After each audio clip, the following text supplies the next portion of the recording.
When you're out at sea, you generally know that danger may come from sharks, maybe manta rays, but mostly box jellyfish, which are much more abundant.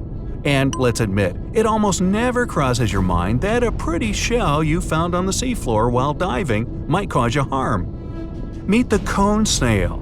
It's a small sea creature with a beautiful conic shell that attracts a lot of attention from recreational divers. But if you see it, never ever touch it. Hey, this is not nautical escargot. The snail is not aggressive by itself, and you have nothing to be afraid of if you just approach and take a closer look at it. Yet, if you decide to pick it up, it will defend itself with its sharp sting, and after that, well, let's just say your remaining lifetime is ticking away. Cone snails are some of the most venomous sea creatures in the world, and if you get stung by one, you should immediately seek medical help.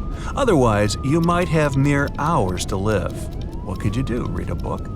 There's an antidote to the cone snail's venom, but it must be administered as soon as possible. Also, there are more than 500 species of these snails, which makes it hard to find out which one stung you. Finally, the venom causes paralysis, so the sooner you get help, the more chances you have to survive. So the rule here is look but don't touch. Got it? Good. But even when you're not at sea, snails can get you. I mean the freshwater variety. These don't have fancy shells and are hardly dangerous all by themselves, at least if you don't eat them. But the water they live in becomes all the more contaminated the more snails invade it. About 10 to 20,000 people succumb to freshwater snails like that every year. Wherever you travel, make sure the water you drink is properly purified and always boil it extra, just in case. Other most dangerous creatures on Earth are as unlikely as snails. Poison dart frogs, for example, have enough venom under their skin to take care of 8 adult humans. The most toxic one is the golden variety, and it looks just like it sounds. A pretty thumb-sized critter with big, adorable eyes and seemingly covered in gold leaf. But its vibrant color is a signal to predators that they shouldn't attack. One bite into this cutie and nothing will save you. There's no cure for the frog's venom, so even touching it is a huge risk. Another danger of the sea is the pufferfish, although it won't exactly jump at you either. All of its toxic stuff is inside the fish, and its defense mechanism is to puff, increasing in size and letting out the needles on its skin. You'll probably not get pricked, but eating such a fish is a highly risky enterprise. In Japan, the fugu species of pufferfish is a delicacy, but only the most skilled chefs have the right to cook it. One wrong cut and the meat becomes poisoned, while the one who eats it won't even know until it's too late. As for critters that can get you while still alive, the tsetse fly is among the most feared. Dwelling in Africa, this unassuming bug is the carrier of the sleeping sickness that takes over 10,000 lives every year. Perhaps the worst of it is you'll probably not even see it coming if you're not constantly vigilant. Tsetse flies look just like regular flies, with the only difference being their yellowish-brown color. They land on people, bite them, and fly off, leaving the one they've bitten to their fate. Spoiler? Not the most pleasant one. Bees are much more common though, which is perhaps the reason why they're so fearsome. The script before the attack is usually the same. You hear the ominous buzzing of a bee nearby, swat at it to make it fly away, it gets agitated, lands on you, and leaves its stinger under your skin. Now inside the stinger, there's a substance that can cause a severe allergic reaction. In most cases, a single bee is not a threat to your life. But the problem is, where there's one bee, there are others too. There's a simple solution though: stay calm and still, and let the bees buzz off on their own. If they don't sense danger in you, they won't attack. Now, if you happen to be in South America, you should know to avoid kissing bugs. Not that you'd want to do that in any other part of the world, of course. Okay, I mean the kissing bugs. It's a species of assassin bugs. Now, that's much more sinister. Kissing bugs get their name for a nasty habit of biting you around the mouth while you're sleeping. And while they're at it, they can also infect you with a disease they carry. Good thing that it can manifest many years later. Bad thing, it's basically incurable and almost undetectable, so you won't even know you have it until it shows. We're still not out of the insect kingdom. Another scary, creepy crawly is the innocent fire ant.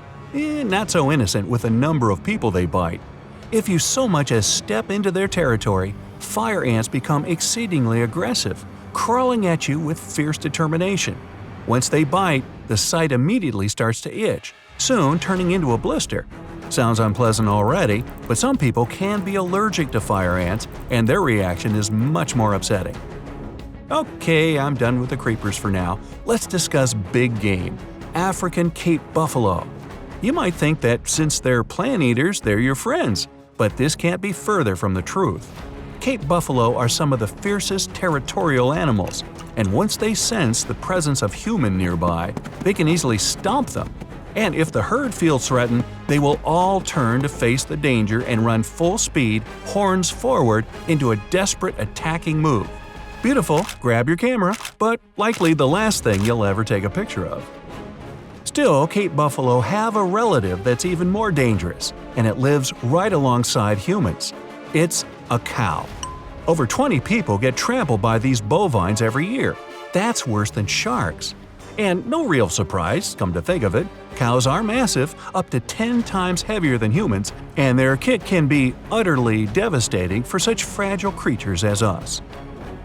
Darker still, horses, these magnificent animals we see so much in Western movies, become the reason for grief as often as cows. Wild horses in particular are no friends to people.